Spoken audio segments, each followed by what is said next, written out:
మహాగణాధిపతయే నమః. ఓం గురుభ్యో నమః. ఓం శ్రీమాత్రే నమః. పరమేశ్వర స్వరూపమైనటువంటి జ్యోతిష, వాస్తు మరియు ఇతర అనేకమైనటువంటి శాస్త్రములను మనకు అందించినటువంటి మహర్షులకి నమస్కారం. హయగ్రీవ హయగ్రీవ హయగ్రీవేతియో వదేత్తస్య నిస్సరతేవాణి జన్హుకన్యా ప్రవాహవత్. అరుణాం కరుణాతరంగితాక్షీం ధృతపాశాంకుశపుష్పబాణచాపాం అనిమాదిభిరావృతాం మయూకైః అహమిత్యేవ విభావయే భవానీం. శ్రీమాత్రే నమః.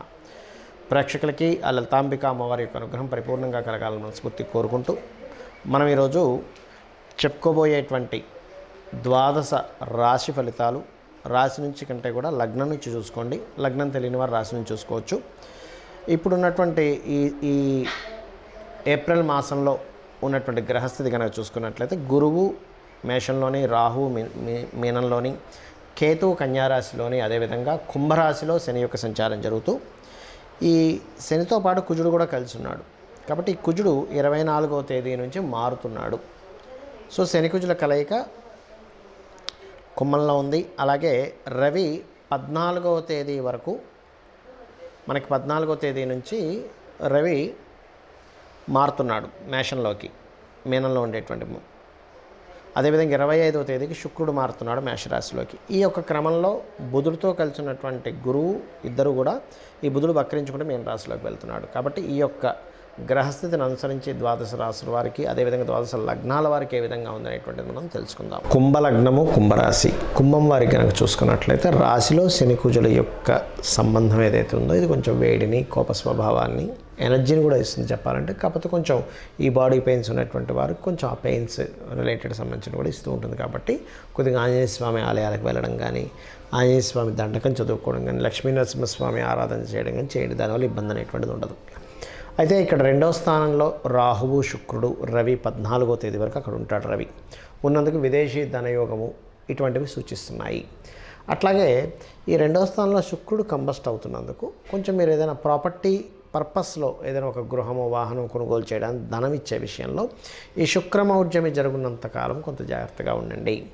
ఇక 3వ స్థానంలో గురుగ్రహం ఉన్నందుకు, గురువు పర్టికులర్గా 3లో గురుబుధులు కలిసి ఉన్నందుకు కాస్త కమ్యూనికేషన్ రిలేటెడ్ సంబంధించినటువంటి విషయాల పట్ల కాస్త జాగ్రత్తగా ఉండండి. అలాగే మరొక విషయం ఏంటంటే ఈ పంచమాధిపతి 3లో గురువుతో కలిసి ఉండి 6వ స్థానం అంటే ఈ పంచమాధిపతి గురువుతో కలిసి ఉన్నందుకు, అది వక్రిస్తున్నందుకు సంతానం కోసం ఎవరైతే ప్రయత్నం చేస్తుంటారో వారికి చాలా బాగుంటుంది.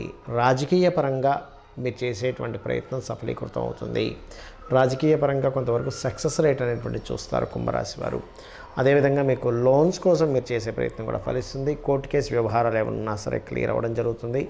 కాకపోతే ఇక్కడ ఈ సప్తమం పైన, అంటే లగ్నంలో ఉండేటువంటి శనికుజులు సప్తమం పైన దృష్టి పెట్టి ఉన్నారు. కాబట్టి కాస్త ఎవరినైనా వివాహ సంబంధించిన విషయంలో ఎంపిక చేసుకునే అంశాల్లో కాస్త జాగ్రత్తగా ఉండండి. మరియు అదేవిధంగా కాస్త ఇన్సూరెన్సెస్ రిలేటెడ్ సంబంధించిన విషయాల్లో కొంత జాగ్రత్త వహించండి. ఈ దశమాధిపతి అయినటువంటి శని కుజుడు కూడా చూసుకున్నట్లయితే ఈ శని కుజులు కూడా కలిసి ఉన్నందుకు కొంచెం వృత్తి విషయాల్లో కొంత స్ట్రెస్ అనేటువంటిది ఉంటుంది వృత్తి విషయంలో. అలాగే మరొక విషయం ఏంటంటే ఇక్కడ ఈ 12వ అధిపతి ఎవరైతే ఉన్నారో, ఈ 12వ స్థానాధిపతి రాశిలో కుజుడితో కలిసి ఉన్నందుకు కొంచెం విదేశీ సంబంధించిన విషయాలు, విదేశాలకు వెళ్ళేటువంటి విషయాలు, స్ట్రెస్ అనేటువంటిది ఉంటుంది. ఎప్పుడు కూడా 12వ స్థానాధిపతి కుజుడితో కంబైండ్ అవ్వడం అనేటువంటిది ఉద్యోగంలో మార్పుల్ని, కొంతవరకు ఉద్యోగంలో ఒత్తిడిని, ఉద్యోగంలో కాస్త ఎక్కువ ఒత్తిడి ఉండడం అనేటువంటిది ఇస్తుంది. అయితే ఈ సమయంలో మాత్రం కాస్త జాగ్రత్తగా లాంగ్ టర్మ్ షేర్స్ విషయంలో కనుక జాగ్రత్తగా ప్లాన్ చేసి కనుక చేసుకున్నట్లయితే 100% ఖచ్చితంగా బాగుంటుంది. అందులో ఎటువంటి సందేహం లేదు.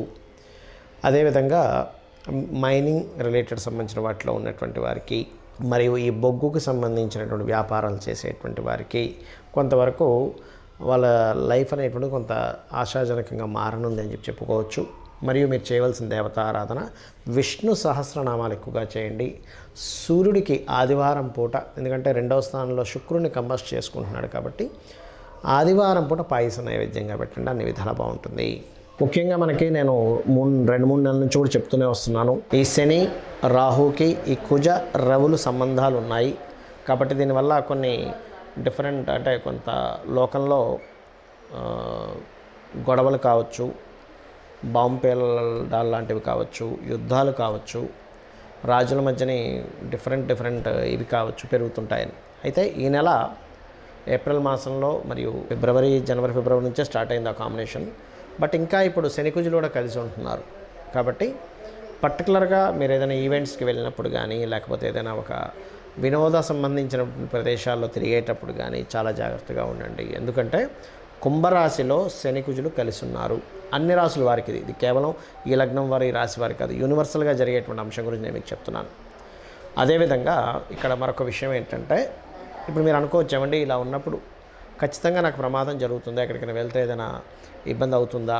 ఇక్కడ ఎందుకంటే శనికుజులు కలిసినప్పుడు సర్వసాధారణంగా యుద్ధ వాతావరణము, అదేవిధంగా భూకంపాలు కావచ్చు, లేకపోతే నీటి ప్రమాదాలు కావచ్చు, అగ్ని ప్రమాదాలు కావచ్చు, బాంబు పేలడాలు కావచ్చు, ఇట్లాంటివి పెరుగుతూ ఉంటాయి. నాకు ఖచ్చితంగా దాంట్లో ఇరుక్కుంటానంటే ఒకటే గుర్తుపెట్టుకోండి, మీ జన్మజాతకంలో కనుక గండము అంటారు, అది నీటి గండము, అగ్నిగండము, ఎట్టైన ప్రదేశాల నుంచి కింద పడిపోయేటువంటివి కొన్ని ఉంటుంటాయి. అటువంటివి ఉన్నప్పుడు పర్టికులర్గా ఏమవుతుంటుందంటే వారికి తెలియకుండానే ఇబ్బంది అనేటువంటిది పెరుగుతూ ఉంటుంది. కాబట్టి అలా ఉన్నవారికి మాత్రమే ఈ యొక్క గోచారం ఎఫెక్ట్ పెరుగుతుంది, కానీ మిగతా అందరికీ కూడా ఈ ఎఫెక్ట్ ఉంటుందని అనుకోకండి దయచేసి. మరి అటువంటి వారు ఏం చేయాలి అని చెప్పి చూసుకున్నట్లయితే, అటువంటి వారు చాలా క్లియర్గా మీరు రోజు సూర్య నమస్కారాలు చేసుకోవడం ద్వారా లేదా లలితా సహస్రనామాలు వినడం ద్వారా ఆ యొక్క ఇబ్బంది నుంచి బయటపడవచ్చు. ఖచ్చితంగా అందులో ఎటువంటి సందేహం లేదు. ఎందుకంటే మీ జన్మజాతకంలో ఆ యోగం ఉన్నప్పుడు మాత్రమే ఇప్పుడున్న గోచారము ఇలా ఉన్నప్పుడు మీకు ఇబ్బంది కలుగుతుంది, కానీ అదర్వైజ్ ఏమీ అవ్వదు.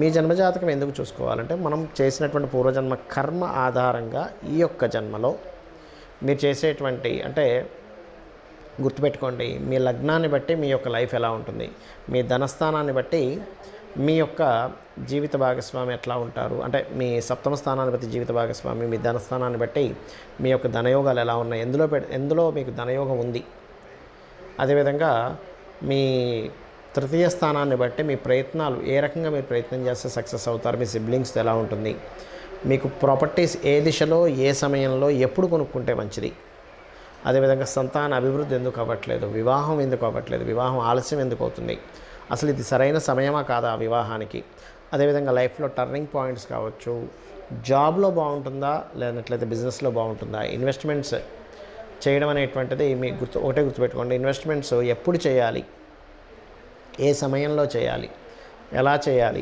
అనేటువంటిది ప్రధానంగా ఉంటుంది అక్కడ గుర్తుపెట్టుకోండి. ఇక మీరు మరొక విషయం ఏంటంటే, ఇక్కడ ఈ యొక్క జాతచక్రంలో ముఖ్యంగా మీకు అనిపించవచ్చు, ఏమండి మరి మన జన్మజాతకంలోనే అన్నీ ఉంటే గోచార ఫలితాలు ఎందుకు చెప్పుకుంటున్నామని. గోచారం అనేటువంటిది బయట జరిగేటువంటి సిచ్యువేషన్స్, అంటే బయట ఎట్లా ఉంటుంది, అంటే సిచ్యువేషన్స్ ఎట్లా ఉన్నాయి, బయట గోచారంలో ఎటువంటి పరిస్థితులు ఉన్నాయి అనేటువంటిది.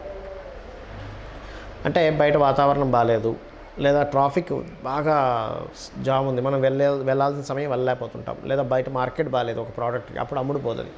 సో బయట విషయాలు, బయట వాతావరణం ఎలా ఉంటుంది చెప్పేది గోచారము. కానీ అతి ముఖ్యంగా మీరు చూసుకోవాల్సింది మీ జన్మజాతక ఫలితాలు మాత్రమే. మీ జన్మజాతకంలో ఏ యోగం ఉంది, ఏ దశ నడుస్తుంది, ఏ సమయం నడుస్తుంది, ఇవన్నీ ఒక ఎత్తు అయితే, అమ్మవారిని కనుక ఆశ్రయించి, అమ్మ నువ్వే దిక్కు, నా పని నేను చేసుకుంటూ వెళ్ళిపోతుంటా ధర్మంగా, నిన్ను ఆశ్రయించాను కాబట్టి నువ్వే దిక్కు అనుకొని మీరు కనుక మీ పనులు మీరు చేసుకుంటే అమ్మవారి మొత్తం చూసుకుంటుంది. మీ గోచారమా జాతకమా ఏమీ అక్కర్లేదు, చక్కగా ఆవిడ చూసుకుంటుంది. ఆవిడ యొక్క అనుగ్రహంతో మీ అందరూ బాగుండాలని మనస్ఫూర్తిగా కోరుకుంటూ శ్రీమాత్రే నమః.